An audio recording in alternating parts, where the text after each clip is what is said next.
다 같이 성경을 들고 일어서시기 바랍니다.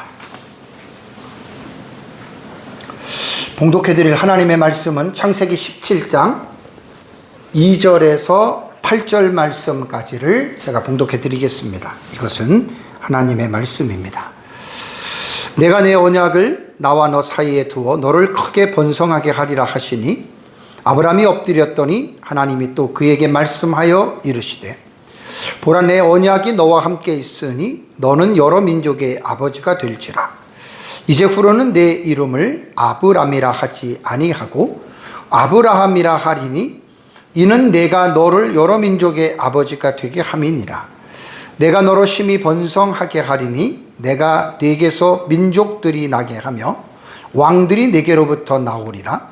내가 내 언약을 나와 너 및 내 대대 후손 사이에 세워서 영원한 언약을 삼고 너와 내 후손의 하나님이 되리라.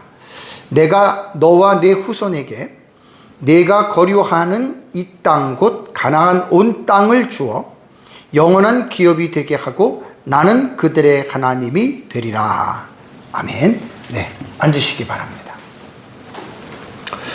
오전 예배 시간에는 창세기 17장 1절 한 절의 말씀을 가지고 네 가지 동사, 동사가 총 5개가 나오는데 네 가지 동사의 의미를 가지고 제가 이제 여러분들에게 좀 말씀을 전했습니다. 지난주 사실 설교를 제가 준비하면서 1절만 하려고 한 게 아니었어요. 이제 쭉 17장을 나누어서 뭐 2번 하든지 3번 하든지 하려고 이제 설교를 준비하는 중에 1절에 들어가서 동사를 이렇게 살펴보는 가운데에 나타나사 거기가 중간태로 되어 있고 이르시되도 또 그게 능동태로 되어 있고 설교를 준비하면서 너무 제가 많이 은혜를 받았습니다. 지금 창세기를 지금 1장부터 지금 17장까지 지금 이제 우리가 공부를 하면서 특별히 이번에 제가 창세기를 공부를 하면서 언약에 대한 이 부분을 아주 완전히 좀 명확하게 제가 이제 좀 이해를 하고 그리고 이제 그 언약을 계속 연속적으로 지금 이어가지고 나가는 중이잖아요.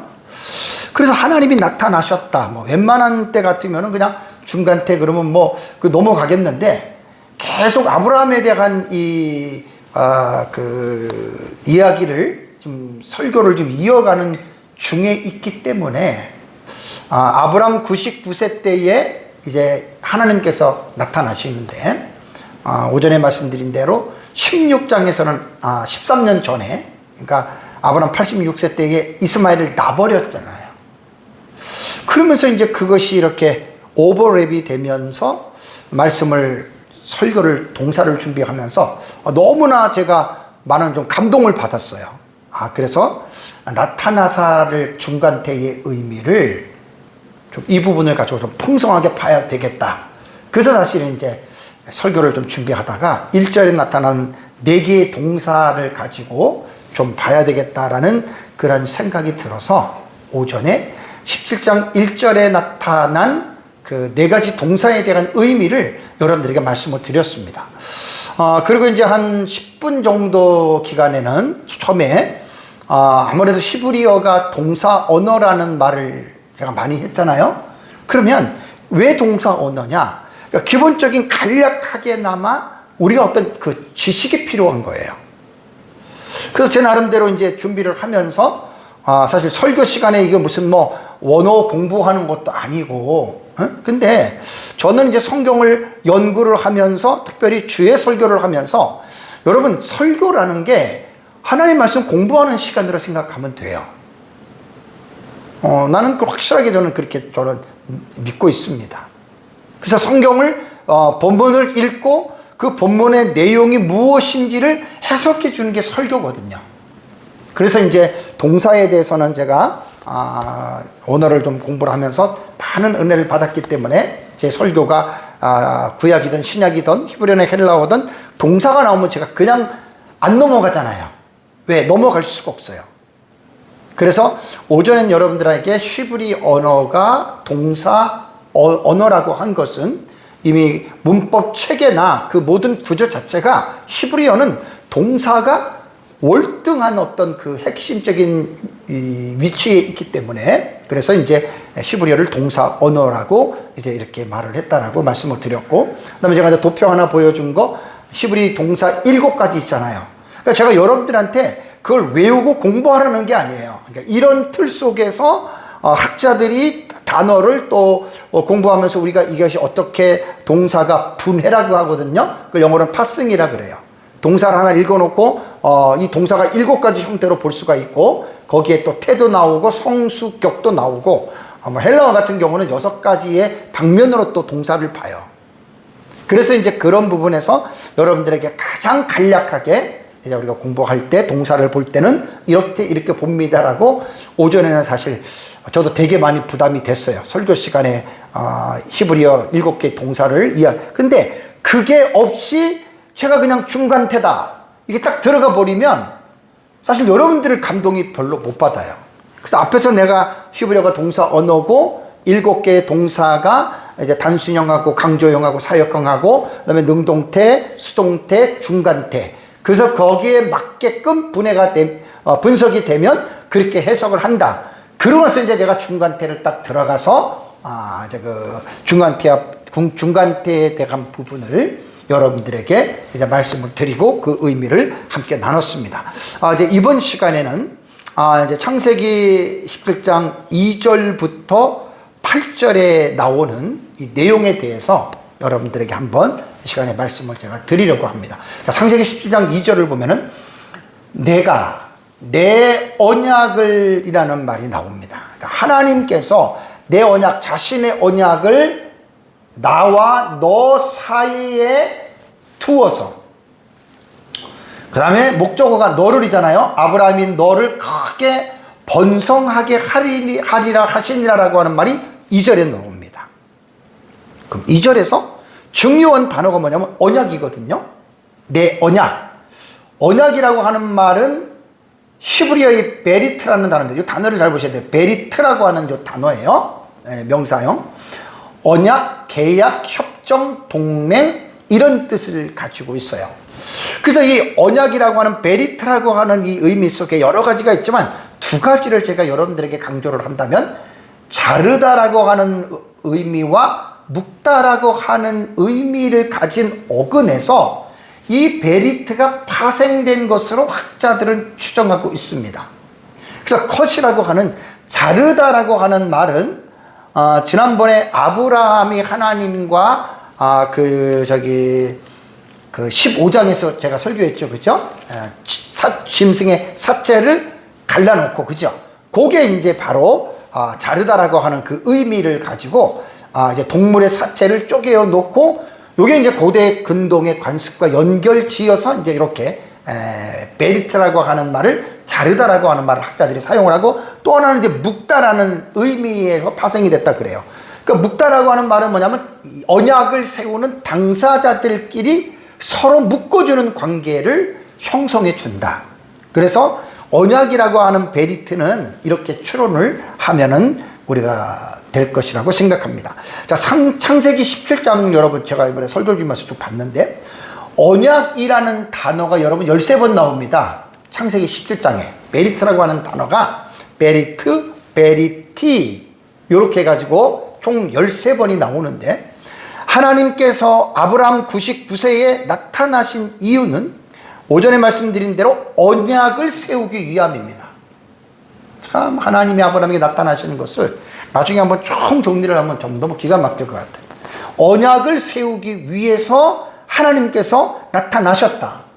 그래서 이제 2절에 내가 내 언약을 나와 너 사이에 세우겠다 그랬잖아요. 요 언약을 세우려고 하나님이 17장에 보면 아브라함에게 99세 때에 하나님이 나타나셨습니다. 그렇다면 어떤 언약을 세우는 것인가? 그러니까 본문에 나타난 언약에 대한 윤곽가 17장 전체를 통해서 제가 먼저 워밍업이라 그러죠. 전체적인 언약에 대한 이 개론에 대해서 간략하게 먼저 말씀을 드리고, 그 다음에 이제 2절부터 또 제가 주의를 해 나갈 때 이제 그 의미들은 자세하게 말씀을 제가 드리겠습니다. 자, 언약의 주체인데요. 하나님은 창세기 11장에서 언약이라는 단어가 13번 나온다 그랬죠. 그죠? 여기에서 1인칭으로 번역된 나의 언약이 9번 나와요. 그 다음에 일반 명사가 4번 나옵니다. 그래서 13번이 되는 거예요. 그러면 이 단어 하나 속에 1인칭이라고 하는 의미가 들어져 있어요. 우선 여기 보면 베리티라고 하는 말이 나오잖아요. 베리티. 여기서 어디를 여러분들이 보시면 되냐면 여기 점 하나 있고 요 콤마 하나 있죠. 그죠? 요게 점하고 콤마가 이게 전미라 그래요. 전미. 단어 끝에 붙어 있는 표기거든요. 요 이가 들어가면 이게 뭐냐면 1인칭 소유격이에요. 단수 소유격. 그러니까 일반 명사는 베리트잖아요. 베리트 언약인데 여기에 점이 하나 붙고 요도가 붙잖아요. 그럼 베리티가 되면은 나의 언약. 이게 나의 언약이라는 거예요. 그래서 창세기 17장에는 9번이 나옵니다. 베리티라고 하는 이 단어가. 2절, 4절, 7절, 9절, 10절, 13절, 14절, 19절, 21절이 요게 1인칭, 성경은 우리말은 그대로 번역했어요. 내 언약, 나의 언약, 나의 언약. 일반 명사 베리티는 4번 나와요. 7절, 11절, 13절, 21절. 그냥 언약입니다. 나의 언약이 아니에요. 이거 명사형이에요. 그래서 이 17장에 보면은 베리트라고 하는 언약과 베리티라고 하는 나의 언약이라고 하는 이것을 볼 때 특별히 1인칭 소유격이 들어간 나의 언약이 9번 사용되는 걸 볼 때 이 언약은 하나님의 주권적인 선언을 명확하게 표현하는 것이다. 이렇게 우리가 볼 수가 있고, 두 번째는 언약의 대상입니다. 수혜자가 누구냐? 아브라함과 그의 후손들입니다. 2절과 4절과 19절. 요거는 이제 본문을 제가 주의할 때 여러분들에게 말씀을 드리고, 언약의 내용을 창세기 17장 전체를 볼 때 이제 아브람에서 아브라함으로 오늘 이 본문을 다룹니다. 이름을 개명하죠. 그 다음에 자손에 대해서 또 말씀을 하시는데 2절과 6절을 보면 심히 번성하게 하고 많은 왕들이 나올 것이다. 이게 언약의 내용이에요. 또 언약의 기한이 나오는 게 7절에 보면은 아브람과 그의 후손에게까지예요. 에게까지 이 언약은 영원토록 지속이 된다는 말이고, 그 다음에 이 언약의 내용 속에는 땅을 주신다는 말입니다. 8절에 보면은 내가 있는 이 가나안 땅을 주겠다 그러고 언약의 표징이 나와요. 이 언약의 표징은 10절과 14절에 할례를 받으라는 말입니다.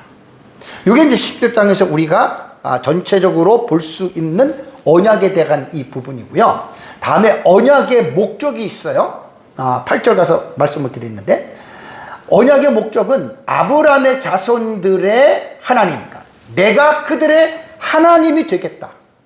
여러분 얼마나 중요한 언약의 목적입니까? 그러니까 하나님 자기 백성을 삼겠다는 거예요. 그래서 그들이 볼 때는 하나님이 자신들의 하나님이 된다는 거고, 언약의 조건은 10절에서 14절을 보면은 할례를 받으라, 이게 조건이고, 언약의 효력은 아까 말씀드린 대로 영원한 언약이다라고 하는 거. 요 부분에 대해서 우리가 기본적으로 이해를 하고 이제 2절부터 제가 여러분들에게 자세하게 본문을 제가 해석해 드리도록 하겠습니다.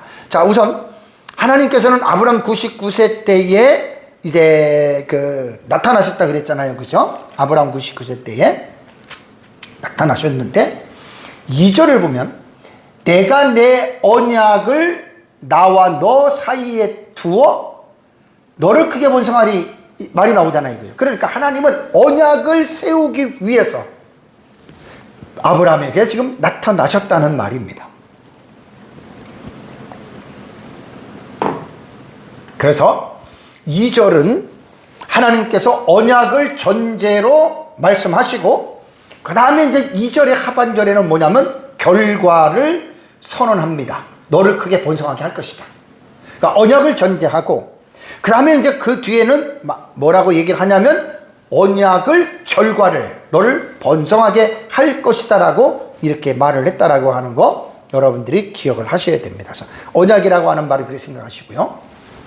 그러면 언약은 이 하나님이 아브라함과 맺으시는 언약은요, 일방적 언약이에요.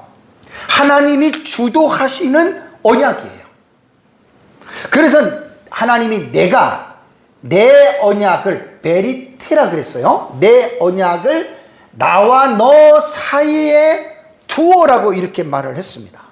나와 너 사이에 두시겠다라고 하나님께서 이렇게 말씀을 했는데요. 이 언약은 우리가 기본적으로 알아야 될 게 일방적이라고 그랬잖아요. 아브라함이 하나님에게 요청한 게 아니에요. 하나님 나 힘드니까 하나님 나와 함께 언약을 맺읍시다. 전혀 그런 의도는 없어요. 하나님이 일방적으로 아브라함에게 나타나서 내 언약을 내가 너와 맺겠다. 이게 지금 19장의 내용이라는 말입니다. 그래서 언약의 당사자는 바로 하나님과 지금 아브라함이 지금 여기에서 언약을 맺는 건데, 두어라고 하는 요 단어가 있잖아요. 그죠? 이 동사예요, 두어가. 왜 에트나라고 하는 이 단어인데, 원형은 나탄입니다. 주다, 두다, 놓다, 만들다, 이런 내용인데, 동사가 나오면 문장에 사용된 동사를 먼저 보고 원형을 꼭 봐야 돼요. 그래야지만이 원형에서 변형된 것 속에서 이거는 왜 나오죠? 와우 계속법이구나. 그 단어를 딱 나타낼 분석해 보면 이거는 칼 형태의 그 다음에 동사의 그 동작을 볼 때는 이거는 미완료 태구나라고 하는 것들을 딱 우리가 이 분해를 보면 나오거든요. 자, 계속해서 말씀드립니다. 와우 계속법에서 미완료는 뭐로 해석한다 그랬어요? 과거로 해석하는 거예요. 그러니까 말 그대로 미완료, 미래가 아니라 이미 그 이루어진 것을 와우 계속법이라고 하는 이 문법을 통해서 과거의 사실로 해석한다. 이거 지금 10번 넘게 한 거예요. 그러면 왜냐하면 히브리어에 와우 계속법 엄청 많이 나옵니다. 그래서 우리가 이제 딱 이 부분을 이해를 하고 여러분들이 이제 볼 수가 있는 겁니다. 그러니까 내가 내 언약을 나와 너 사이에 두어, 이걸 미완료로 둔다면 어떻게 해요? 둘 것이다잖아요. 그죠? 그러니까 언제 두는지는 모르잖아요. 근데 이게 와우 계속법이기 때문에 미완료태는 이거는 과거로 완료된 사건으로 우리가 해석해야 된다라고 하는 것 여러분들이 꼭 기억을 하셔야 됩니다. 자, 하나님께서는 아브라함을 선택하시고요. 그를 통해서 죄인을 구원하시는 구속의 역사를 계속해서 지금 이루어 가세요. 그러니까 아브라함의 삶을 통해서 아브라함의 삶을 하나님 우리가 어떻게 봐야 되냐면 하나님의 약속대로 하나님이 아브라함을 끌고 간다 이렇게 생각하셔야 돼요. 아브라함이 자기의 인생을 개척하고 아브라함이 자기의 인생을 새롭게 만드는 게 아니에요. 아브라함은 하나님의 언약 안에 있는 믿음의 조상으로 하나님이 아브라함을 선택하셨고, 하나님은 이 땅에서 자신의 구속사를 이루어가는데 아브라함을 선택해 놓고 아브라함과 언약을 맺고 하나님은 아브라함을 지금 인생을 지금 끌고 나가신다는 말이에요. 오늘날 우리 그리스도인도 마찬가지입니다. 우리가 뭐 예수 믿고 내 인생을 내가 뭐 즐기고 내가 뭐라고 그런 게 아니에요. 하나님의 말씀 안에서, 하나님의 은혜 안에서, 하나님의 언약 안에서 우리가 어떻게 하나님의 뜻을 발견하면서 하나님이 원하시는 삶을 살아가는 것인가. 여러분, 그게 중요한 거예요. 그래서 아브라함에 대한 이 부분을 보면서 오늘날 신약 시대인 우리가 이런 부분들을 우리가 지금 본받을 수 있다라고 하는 말입니다. 여기 아까 이제 2절에서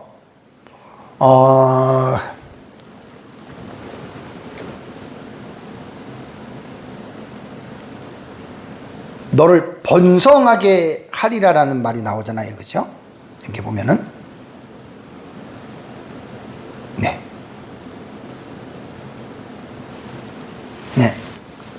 여기 보면은 요 부분을 이제 말씀을 드리겠습니다. 나탄이라고 하는 말은 이제 너와 나 사이에 지금 언약을 지금 두었다, 만들었다는 거예요.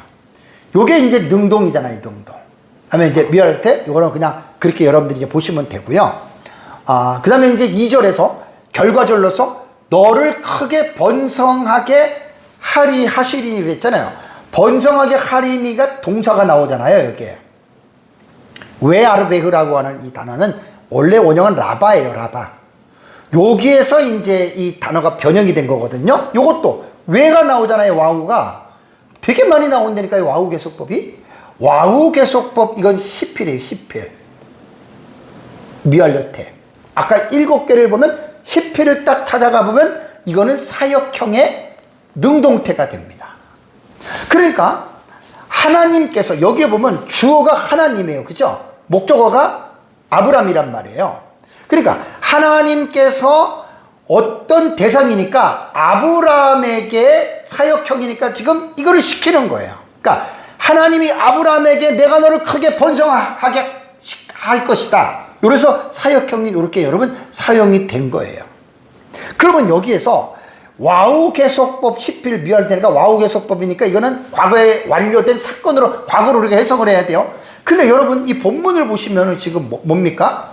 지금 이게 뭐냐면 의미상으로 볼 때에는 예언적 미래예요. 예언적 미래. 무슨 말이냐면 내가 너를 번성하게 할 거야. 근데 와우 계속법 미완료 테니까 번성하게 했어. 그 말이잖아요. 그죠? 근데 의미로 볼 때는 어때요? 지금 번성한 게 아니죠. 그죠? 앞으로 계속 가면서 번성해질 거지요. 그죠? 요게 지금 이 2절에서 제가 동사를 상당히 지금 요 부분의 해석이 너무너무 여러분 중요합니다. 의미상으로 볼 때에는 미래에 일어날 사건인데 문장상으로는 이미 이루어진 것처럼 번성하게 했어. 딱 이렇게 말했다는 거예요. 이거는 문법적인 의도가 분명히 여러분 있습니다. 요것은 이제 나중에 여러분 뒤에 보면은 6절을 잠깐 보십시오. 6절을 보시면 내가 너로 심히 번성하게 하리니 내가 내게서 민족들이 나게 하며 왕들이 내게로부터 나오리라 그랬죠. 그죠? 이것도 뒤에 또 말을 또 한 번 반복을 해요.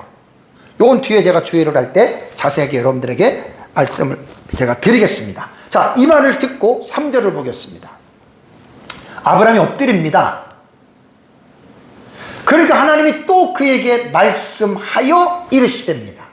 자, 아브라함이 얼굴을 대고 엎드렸다라고 하는 말이 뭐냐면 엎드렸다라고 하는 이 동사도요. 이게 뭐 떨어지다 엎드려져 넘어지다라는 말인데 이것도 와우가 들어가잖아요. 그렇죠? 바브가 들어가잖아요. 와우 계속법 칼 미완료됩니다.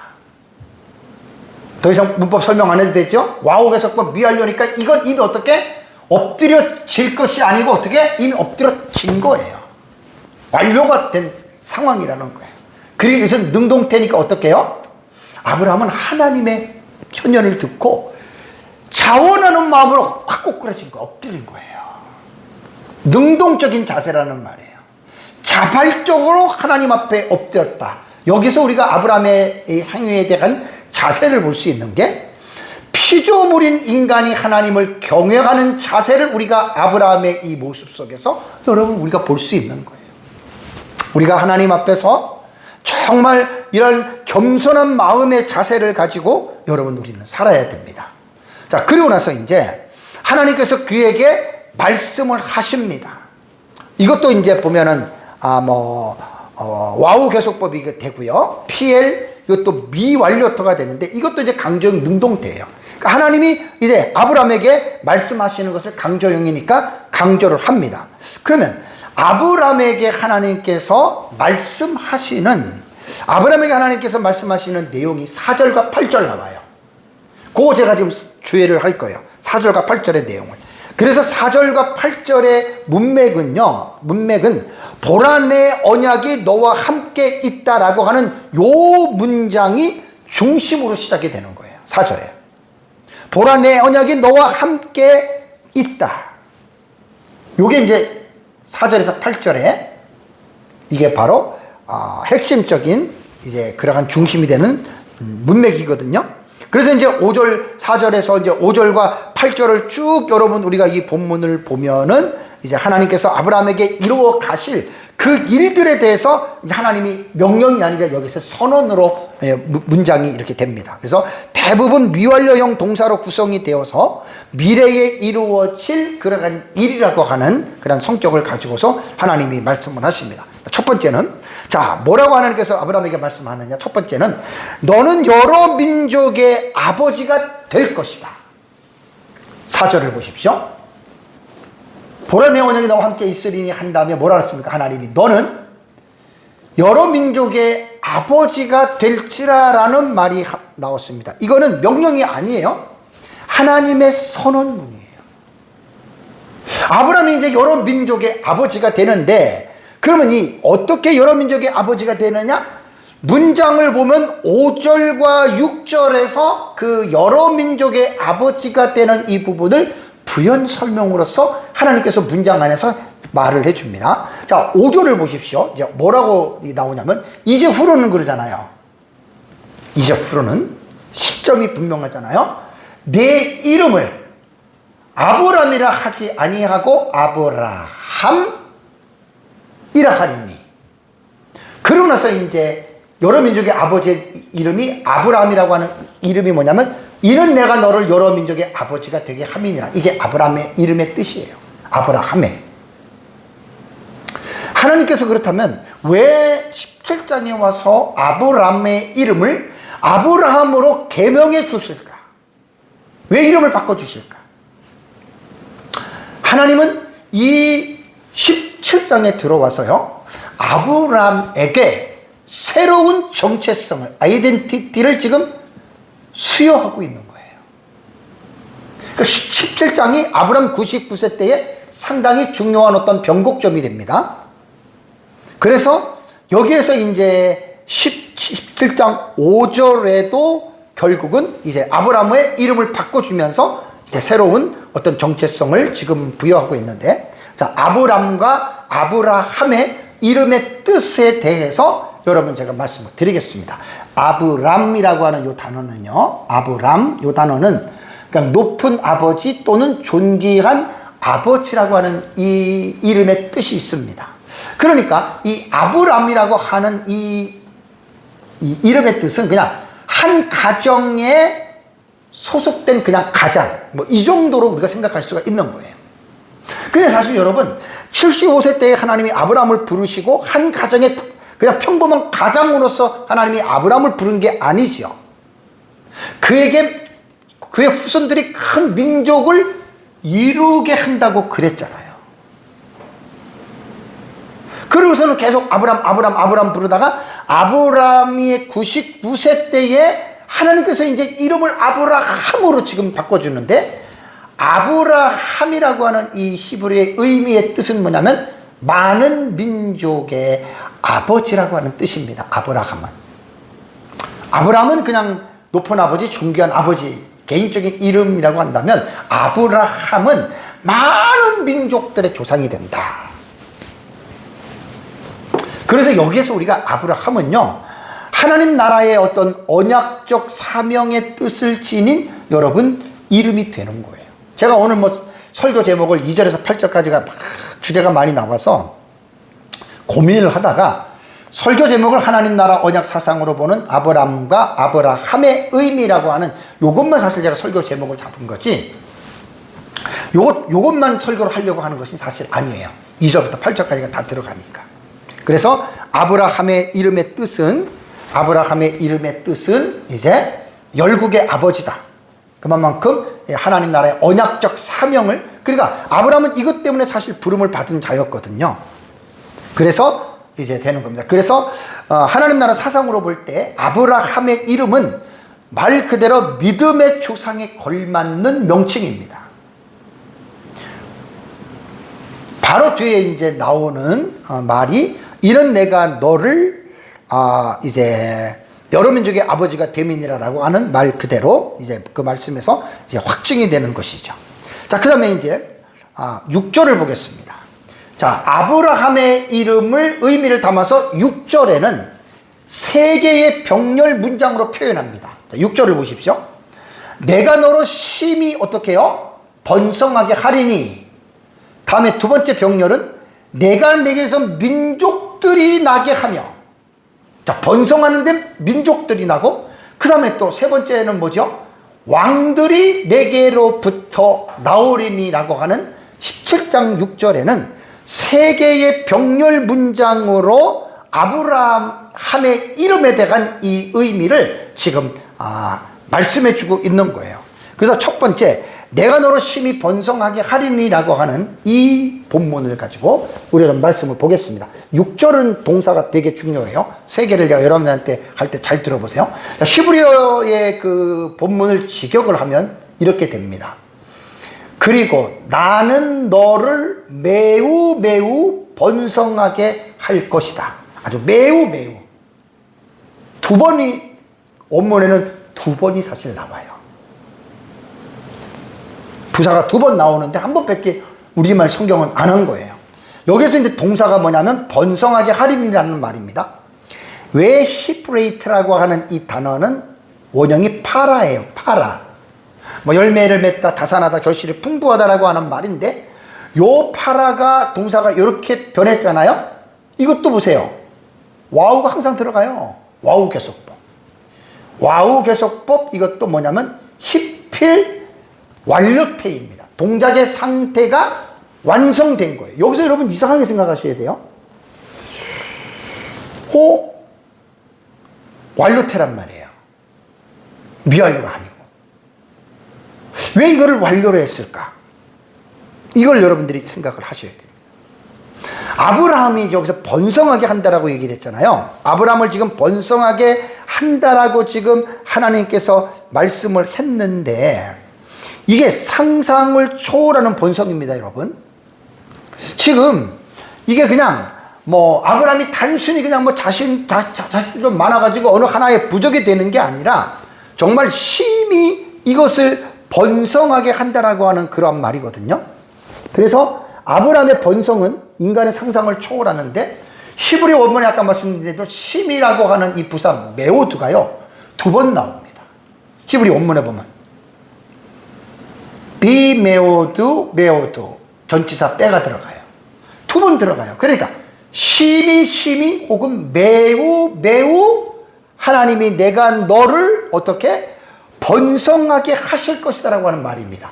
이 자녀에 대한 여러분 번성은 우리가 창세기 15장에서 하나님께서 아브라함을 밖으로 끌고 나가시죠. 그리고 하늘을 우러러보고 별을 보라고 하나님 말씀하시죠. 그러면서 하나님은 뭐라 그래요? 내 자손이 하늘의 별같이 그렇게 셀 수 없을 정도로 많아질 것이다. 이 15장에서 하나님께서 말씀하셨고, 또 12장에서 하나님께서 그 2절을 보면은 큰 민족을 이루시겠다 그랬잖아요. 그죠? 그러니까 다 같은 의미예요. 같은 의미. 이것이 아브라함의 삶을 통해서 점진적으로 계속해서 어떻게 반복적으로 지금 그것이 나타나고 있다라고 하는 말입니다.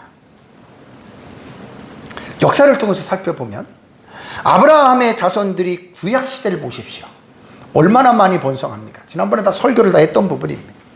근데 아브라함의 자손은 구약 시대만 끝나는 게 아니죠. 신약 시대까지 연결이 돼요. 신약 시대까지 연결이 된다라고 하는 말은 뭐냐면 예수 그리스도를 통해서 예수 그리스도를 믿고 구원받은 성도들, 예수 그리스도를 믿고 구원받은 그리스도인들까지 아브라함의 자손 속에 전부 다 여러분 포함되어져 있는 거예요.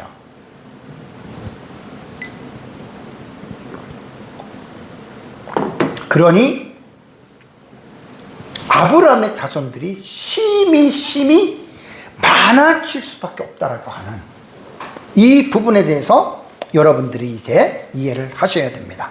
자, 그렇다면 우리가 이제 여기서 지금 제가 강조하고자 하는 말은 지금 이겁니다. 이 분명히 보면 미래적인 표현이잖아요. 그죠? 의미상으로 볼 때는 미래에 일어나는 일인데 왜 미완료를 사용하지 아니하고 완료태를 그랬잖아요. 그죠? 아까 동사 파싱이 뭡니까? 완료태잖아요. 그죠? 왜 완료태로 했을까? 요게 제가 설교를 제가 준비를 하면서 요 동사에 대한 이 부분을 이유에 대해서 제가 여러분들에게 제가 설명을 해 드리려고 합니다. 그래서 지금 이 아브라함에 대한 여러분 이 본문은 우리가 그냥 단순하게 읽으면 안 돼요. 지금 구속사를 지금 이끌어가는 과정 속에서 이게 내용이 뭐냐면 언약이잖아요. 그죠? 그러니까 우리가 성경의 그 본문을 읽으면서 이 본문이 무엇을 말하는지를 알고 있어야 돼요. 이거는 구속사적인 측면에서 언약에 관한 내용이죠. 그죠? 언약에 관한 내용이기 때문에 여기에서 이제 히브리어의 문법에 어떤 내용이 나오냐면 하나님의 언약을 기록하는 그 본문에 보면은요, 미래에 이루어질 사건, 그러니까 미완료로 기록해야 되는데 그 내용을 이미 확정된 것처럼 그 말씀을 완료태로 하는 경우들이 꽤 있습니다. 그러니까 요거는 뭐냐면 구속사적인 측면에서 언약에 관계된 말씀이 거의 대부분 이렇게 기록을 했다는 거예요. 미완료로 기록을 하지 않고. 그래서 이것은 문법적인 의미가 뭐냐면 이것을 예언적 완료 선언이라 그래요. 여기 나오잖아요. 다시 이제 말씀드릴게요. 하나님의 언약에 있어서 많은 본문들이 미래에 일어날 사실이지만 어떻게 해요? 이미 확정된 사실처럼 선언하는 거예요. 다시 제가 예를 들어서 말씀을 드리면 내가 너를 번성하게 할 거야 이렇게 말해야 되잖아요. 그죠? 완료태는 뭐죠? 너는 번성했어 이렇게 말한다는 거예요. 요게 예언적 완료의 선언이라는 거예요. 이게 문법에서. 행위는 미래에 일어날 거지만 표현은 보면은 그 결과가 확실하게 일어난 거야 이렇게 말하는 거예요. 그래서 히브리 구약 성경을 보면서 이러한 부분들은 우리가 문법적인 차원에서 이러한 부분들을 여러분 우리가 잘 이해를 하면 이거는 예언적 완료의 선언이구나. 프로페릭 퍼펙트예요. 예언적 완료구나. 이해되시죠? 그죠? 장차 일어날 일인데 이미 곧 일어난 것처럼 말하는 거예요. 요게 구속사적인 측면에서 언약적인 내용 중에 이러한 표현이 꽤 있습니다. 기억하시기 바랍니다. 두 번째는 내가 내게서 6절입니다. 6절에 내가 내게서 민족들이 나게 하며 그랬죠. 민족들이 나게 한다라고 하는 말입니다. 히브리의 언어의 직역을 하면 그리고 내가 너를 민족들로 만들어 줄 것이다. 민족들로 만들어 줄 것이다. 민족들이 내게 나는 게 아니라 민족들로. 그래서 여기서 보면 이제 나게 하고라고 하는 동사를 보면 우네 타티카라고 하는 이 동사는 나탄이라고 하는 주다, 세우다, 만들다 이러한 뜻에 어떻게 변형이 됐어요? 우가 들어가 와우 계속법 이건 갈 어떻게 뭐라고요? 이것도 완료태예요. 그러면 조금 전에 제가 여러분들한테 심히 번성하게 하리니라고 하는 것도 미래에 일어날 사실인데 현재에 이미 과거에 이루어진 완료태로 사용했죠. 그죠? 이것도 보세요. 내가 내게서 민족들이 나게 한다. 이건 뭐 현재예요? 미래예요? 미래잖아요. 근데 이걸 완료태로 말했단 말이에요. 완료태. 앞에 것과 똑같은 거예요. 앞에 것과. 하나님께서 아브라함을 통해서 여러 민족이 나오게 할 주체로 세우는 건데 하나가 아닌 다수의 민족을 하나님께서는 형성하게 한다. 그런데 이것이 어떻게 하나님께서 표현을 했냐면 이것을 아까 말씀 똑같은 말이에요. 미래에 일어날 사실이지만 이미 확정된 사실처럼 어떻게 선언한 거예요. 내게서 많은 민족이 나올 것이다. 이것이 뭐라고요? 아까 예언적 완료의 선언이다. 여러분은 문법을 알아야지만이 이 부분을 우리가 분명하게 이해를 할 수가 있습니다. 원문을 보지 않는 사람들은 뭐 완료니 미완료니 그런 거 신경 안 쓰잖아요. 근데 원문을 보면 이런 부분에서 문법적인 의미를 가지고 우리가 이제 성경을 그렇게 읽을 수가 있다라고 하는 말입니다. 그래서 이것도 아까 완료태라 그랬죠, 그죠?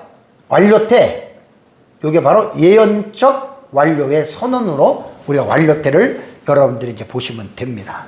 자, 다음에 이제 세 번째는 여기서 이제 요걸 조금 한번 제가 설명을 하고 넘어가야 되겠네요. 자, 지금 아브라함에게 하나님 말씀하시는 건 뭐냐면 많은 민족들이 내게서 나는데 그냥 단순한 한두 민족이 아니라는 거예요. 그래서 실제로 여러분 성경을 보면은요, 아브라함의 후손들을 보면은 이삭의 후손들로 세워진 이스라엘 백성들만 있는 게 아니죠. 그죠? 누가 들어가요? 이스마엘의 12아들. 이것도 아브라함의 씨잖아요. 그 다음에 오늘날 아람 민족의 조상으로도 여겨지는 이스마엘의 12아들이고, 그 다음에 아브라함은 사라가 죽어요. 127세에 사라가 죽고 나서 아브라함이 어떻게 한 줄 아세요? 장가를 들었어요.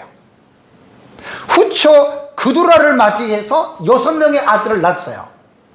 그 6명의 아들은 누구의 자식이에요? 아브라함의 자식이죠. 이스마엘도 아브라함의 자식이고, 후처인 그두라를 통해서 6 아들을 낳은 것도 아브라함의 자손이에요. 그 이들도 어떻게 됩니까? 다 민족들의 근원이 된 거예요. 그래서 이들이 주로 아라비아 동부와 남부 지역으로 흩어져서 이들이 이제 아브라함의 자손으로 여러 민족들이 이제 이스라엘뿐만 아니라 나오게 된 거예요. 그 다음에 이삭의 아들 쌍둥이를 낳죠. 그죠? 야곱과 에서. 야곱은 이스라엘 민족으로 흘러가고 에서는 어떻게 돼요? 에돔 족속이 되잖아요. 에돔 족속. 세일 산지에 거했고 오늘날 요르단 남서부 지역에서 살아갑니다. 그럼 보십시오. 에서만 해도 헷 족속의 여인을 통해서 자식을 낳고, 이스마엘의 딸을 통해서도 자식을 낳고, 시위 족속의 여인을 통해서도 어떻게 해요? 자식을 낳아요. 그럼 어떻게 되는 거예요, 지금 이게? 그래서 6절에 내가 내게서 민족들이 나게 하며라는 말이 이렇게 되는 거예요. 이것도 지금 뭡니까? 미래에 일어날 사실이지만 동사는 뭐로 나왔다고요? 완료태로 얘기를 한 거예요. 그래서 이것을 예언적 완료의 선언이다. 두 가지는 그렇게 봐야 됩니다. 다음에 이제 세 번째가 뭐냐면 6절에 보면은 왕들이 내게로부터 나오리라 그랬죠. 그죠? 자, 왕들이 내게로부터 나온다. 원문을 직역하면 그리고 왕들이 너로부터 나올 것이다 이런 말이에요. 왕들이라고 하는 우멜라킴이라고 하는 이 단어는 복수예요. 복수. 멜레크의 복수예요. 남성 복수형이에요. 뭘 말하는 겁니까? 아브라함의 후손들 중에서 많은 왕들이 나왔다. 꼭 유다 왕조만 말하는 게 아니에요. 그죠? 이스마엘, 그드라를 통해서, 그 후손들을 통해서 나온 왕들을 생각해 보십시오. 셀 수 없이 많을 겁니다. 여기에서 이제 동사가 나오게 하리라라고 하는 동사를 봐야 돼요. 예체오라고 하는 이 동사는 야차의 칼, 미완료, 3인, 남성, 복수입니다. 요거는 지금 뭐죠? 미완료로 썼단 말이에요. 그죠?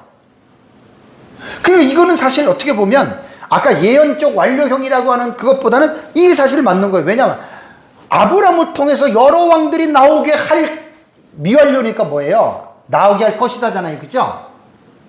여기는 더 이상 설명할 게 없어요. 그냥 미완료로 그냥 아직 일어나지 않는 미래이기 때문에 이것은 그냥 미완료로 표현을 한 겁니다. 자, 여기서 제가 이제 설교를 준비해서 의문을 가진 거예요. 자, 6절에서 12번성케 하고 민족들이 나게 하면은 미래에 일어나는 사건이지만 히브리어 동사는 뭐로 했다고요? 완료태로 한 거예요. 완료태로. 이 마치 과거에 이루어진 것처럼 이게 예언적 완료형의 그 문법이에요. 그렇게 해석을 하는 거예요. 그러면 나오게 하리라도 이것도 칼 미완료가 아니라 그냥 칼 완료태로 그냥 해버리면 우리가 세계를 공이 그냥 이렇게 예언적 완료형으로 이렇게 하고 장차될 일이지만 현재 이루어진 것으로 확실하게 말했다라고 이렇게 생각하면은 별 의미가 없는데 세 번째는 얘는 또 미완료로 나온 거예요.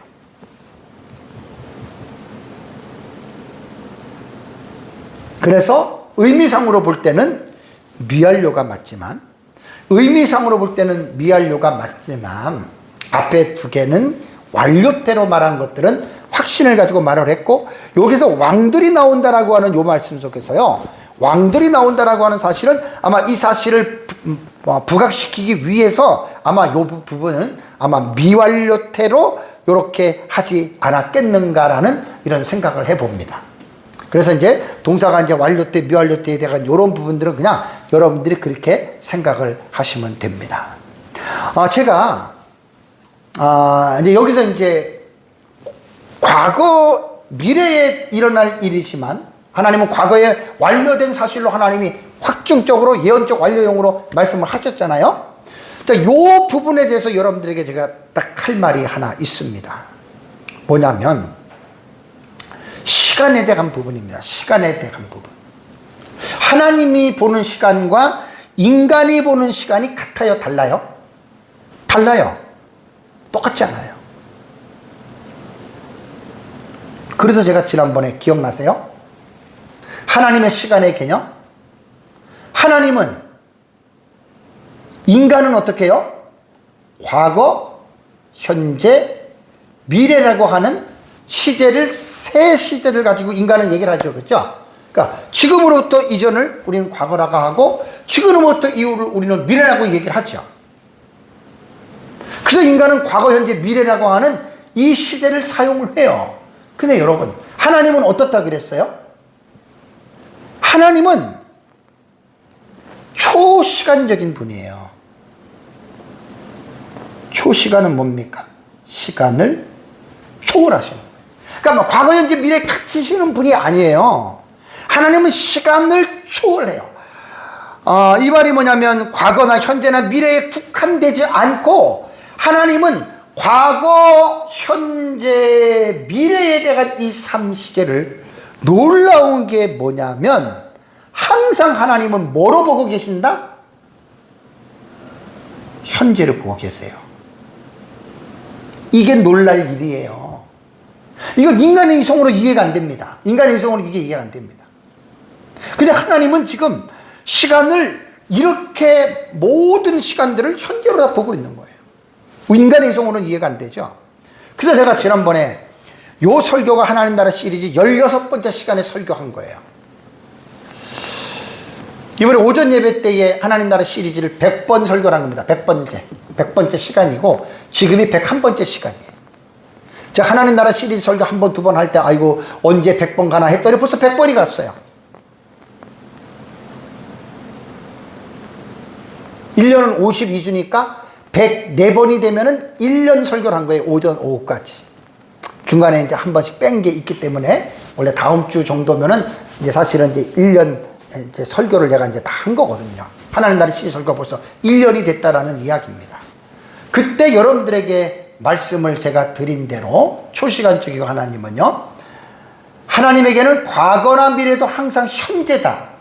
이게 기가 막힌 표현이에요. 그래서 조직신학자 찰스 하치의 이 말을 빌려오면 뭐라고 얘기를 했냐면 그에게는, 하나님에게는 과거, 현재, 미래의 구별이 어떻게? 없어요. 인간은 구별을 하지만 하나님에게는 없고 하나님에게는 모든 것이 그에게는 어떻게? 동등 또는 항상 현재예요. 이게 우리 인간의 생각으로는 이해가 안 되는 거예요. 그리고 그에게는 기간이라고 하는 듀레이션, 기간이라고 하는 시간의 흐름의 과정은 영원한 현재입니다. 뭐 과거는 우리가 뭐 생각을 해가지고 과거는 과거라고 한다 하지만 특히 미래는 우리가 예측을 못 하잖아요. 근데 하나님은 미래 다 봐요. 그 쉽게 말하면 언제 예수님 재림하느냐? 아무도 몰라요. 하나님 알고 계세요. 몇십 년이든 몇백 년이든 아무도 몰라요. 근데 하나님은 그 미래를 현재로 딱 보는 거예요. 현재로. 그 여러분 이게 놀라운 거예요. 이거 지금 인간은 현재에서 생각을 통해서 과거를 회상할 수 있지만 미래는 전혀 예측을 못 하잖아요. 예측만 하지 못 보는 거잖아요. 근데 하나님은 이것까지 현재로 다 본다니까. 그러니까 언제 이 세상이 멸망할지 하나님은 딱 현재로 지금 보고 계세요. 그래서 하나님의 예언의 말씀이라고 하는 것은 바로 이러한 차원에서 인간에게는 미래지만 하나님은 현재로 말을 한 거예요. 이해가 되세요? 그래서 6절에서 앞에 두 가지 단어가 뭐였어요? 완료됐죠, 그죠? 미래에 일어날 사실이지만 하나님은 어떻게? 마치 그것이 이루어진 것처럼. 요게 이제 제가 6절에서 두 가지의 동사의 완료태를 예언적 완료된 상황으로 이제 이렇게 여러분들에게 제가 이제 말씀을 드렸습니다. 자, 그 다음에 이제 볼 내용이 7절입니다. 17장 7절을 보면은 내가, 항상 주어가 하나님이죠. 내가 내 언약을 나와 너 및 내 대대 후손 사이에 세워서 영원한 언약을 삼고 너와 내 후손의 하나님이 되리라. 내 언약이니까 베리티. 이렇게 소유 정리가 붙었단 말이에요. 이렇게.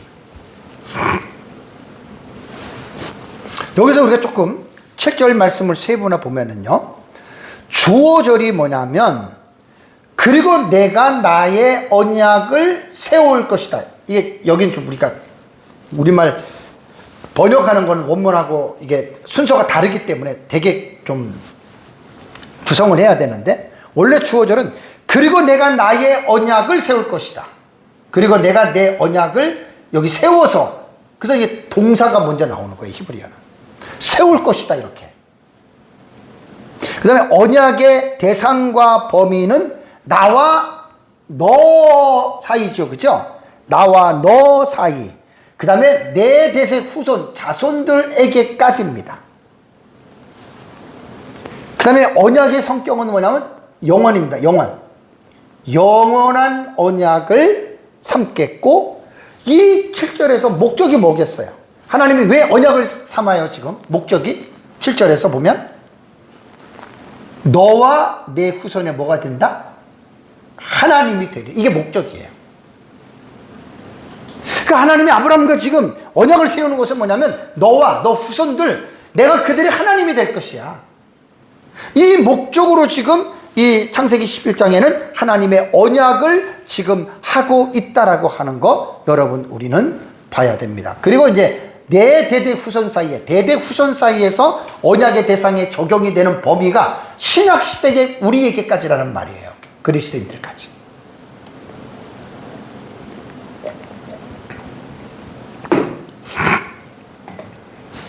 너의 후손에게서 다음에 8절을 보겠습니다. 내가 너와 내 후손에게 내가 거류하는 이 땅 가나안 땅 온 땅을 주어 그랬죠. 영원한 기업이 되게 하고 나는 그들의 하나님이 되리라. 7절과 8절에 두 번이나 강조합니다. 그들의 하나님이 될 것이다. 여기서 첫 번째 살펴볼 수 있는 게 뭐냐면 땅을 주시겠다는 언약입니다. 내가 너와 내 후손에게 내가 거류하는 이 땅 가나안 땅을 주어 영원한 기업이 되게 하고라고 하는 말은 하나님께서 아브라함을 부르실 때 이미 말했잖아요. 내가 이 땅을 너와 내 후손에게 줄 것이다 라고 말을 했고, 이것이 계속해서 아브라함이 살아있는 동안에 땅을 주시겠다고 점진적으로 말씀하시고, 그 다음에 아브라함이 죽고 이삭에게, 야곱에게, 요셉에게, 그러다가 결국은 이스라엘 백성들이 가나안 땅을 차지할 때가 언제라 그랬어요? 차지할 때가 여호수아 시대에, 아브라함으로 말하면 700년 지난 뒤에 이스라엘 백성들이 가나안 땅을 차지하잖아요. 이전에 다 설교했던 내용들입니다. 그래서 땅을 주시겠다라고 하는 여러분 이 부분에 우리가 충분하게 우리는 듣고 이해를 합니다. 네.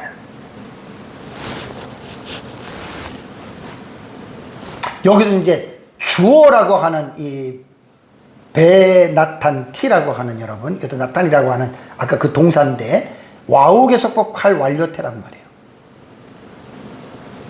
이것도 보세요. 아직 안 줬잖아요, 땅을. 에?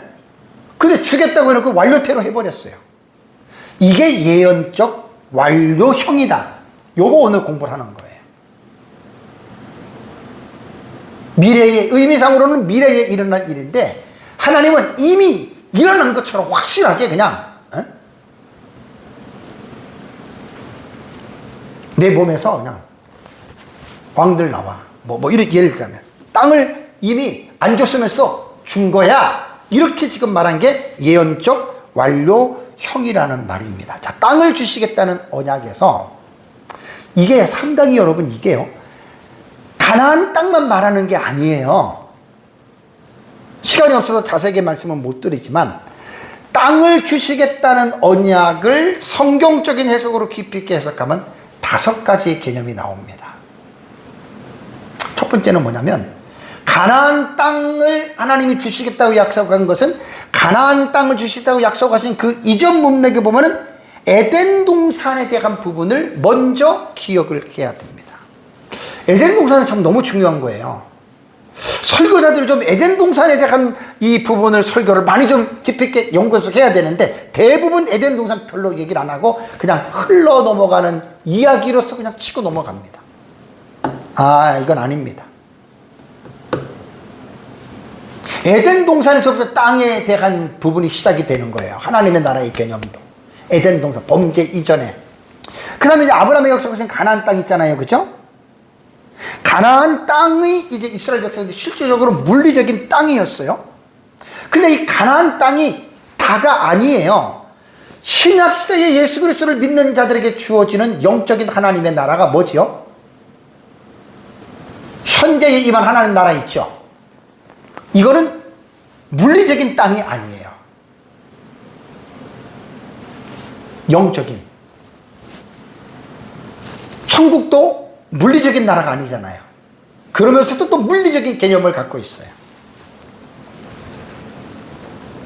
그러면서 이제 네 번째 이 땅에 대한 개념이 어떻게 진행이 되냐면 범죄 이전의 에덴 동산을 회복으로서의 천년왕국, 역사적 전천년에서 보는 해석법입니다. 그 다음에 이제 마지막 이 땅에 대한 이 해석이 어떻게 되냐면 부활한 이후에 들어가는 하나님 나라인 천국 새 예루살렘 성까지 땅을 우리는 연결해서 우리는 해석을 해야 돼요. 연결해서.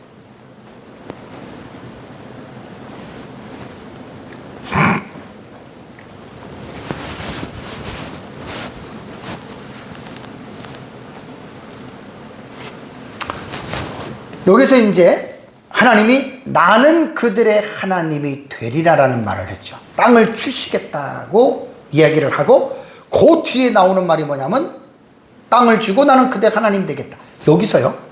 앞에서 말한 땅을 주시겠다는 약속보다 이게 더 중요한 거예요. 왜 여러분 중요한 줄 아십니까?